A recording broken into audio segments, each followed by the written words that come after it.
where Prophet ﷺ, he said, perhaps a fasting person gets nothing from his fasting except hunger and thirst.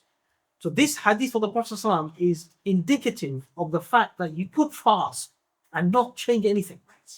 So how important is it of that cognitive, consciousness that, look, I need to achieve something, which is, as Shaykh Abdullah mentioned at the end of that passage where Allah said, Inni Qareeb, I am close to you. Closeness to Allah subhanahu wa ta'ala requires some conscious effort. It cannot happen by us just knowing and thinking. That conscious cognitive effort, how important is that for a leader? That I need to seek out Allah subhanahu wa ta'ala in these days. Because Allah has changed the shaitan in this month. It's an opportunity that Allah gave us. How important is that in the mindset? The Prophet said, "Man lam yada qawla az-zuri wa amala bihi, falaysa lillahi hajatan an yada ta'aman wa sharaban." Whoever does not be of seeing language, bad language, and disobedience against Allah subhanahu wa ta'ala, Allah is not in need of him or her need food and water. I wonder if you can find me for 1 3 minutes, inshallah. I think the word being conscious was mentioned at a number of times, and I think that's really, really important. And there are many ways of understanding how we can become more conscious. But if you're having one moment, firstly, I think it's about understanding the pillars of Islam in the right way. The pillars of Islam, the Shahada, the Salah, the Zakah, the Sawm, the pillars, they are the pillars that uphold the trust of Islam. Yeah? If either any of the pillars are not upheld individually, collectively as society, then we'll have problems. So I give an example connected to Salah and so on. When Allah subhanahu wa ta'ala says, وَأَقِيمُوا الصَّلَاةَ وَآتُوا الزَّكَاةَ, establish their prayer. Establish, the word iqamatu salah is used. Yeah?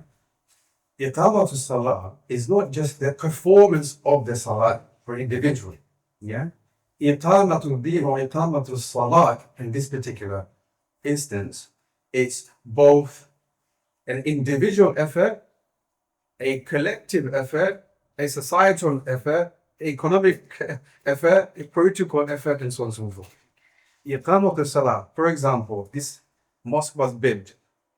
You need to have an imam, you need to have a muaddin, you have to have the committee, you have to go get permission from the local authorities, right? You have to have the pipework, the sewage, the wudu, and so there's so many different aspects for Iqam the Salah. Yes, the Prophet said all of the earth is a masjid, right?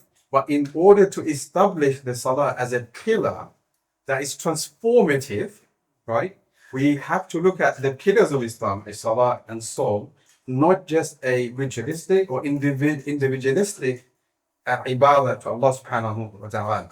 It's a individual ibadah as well as a collective ibadah. We go to the mosque, at least for the men, 5 times a day, right? In Jama'at, in congregation, right? Go to Hajj, in congregation, large crowds, right? Sumu li ru'yatihi. The Prophet says, you as plural, sumu, when you see the hilal. And then when you as a Jama'ah, as a ummah, see the hilal again, then stop fasting. So same way Salah, I think to get consciousness is understanding what Salah is. Salah is not that, this, you do, people talk about the yoga of Salah, from a psychological perspective, right? There are Muslims who treat Salah like that, like yoga, right? Or like a therapeutic kind of thing that you do once in a while, right? No, Salah is therapeutic, definitely, right? But Salah is also transformative.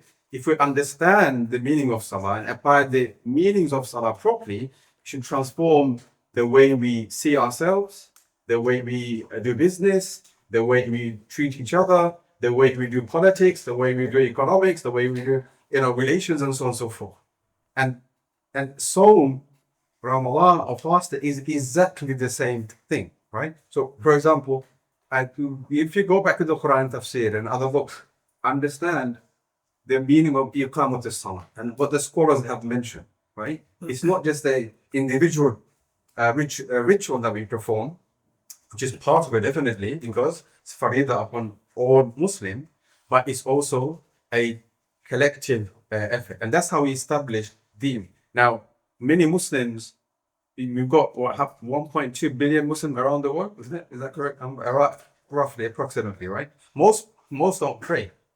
And those who do pray, it's just a ritual. It's just something that you have to do, but it's not transforming people's lives.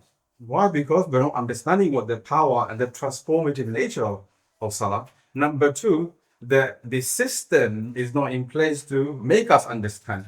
Right? That makes sense. The system, whether it be education, the politics, economics, right? The system is not there. The iqama, that you need to have the right apparatus, the right system. I don't want to go in more detail. I'm sure you know what I mean, right? Those things need to be there in order for us, because even during the time of the Prophet, there were people who didn't pray.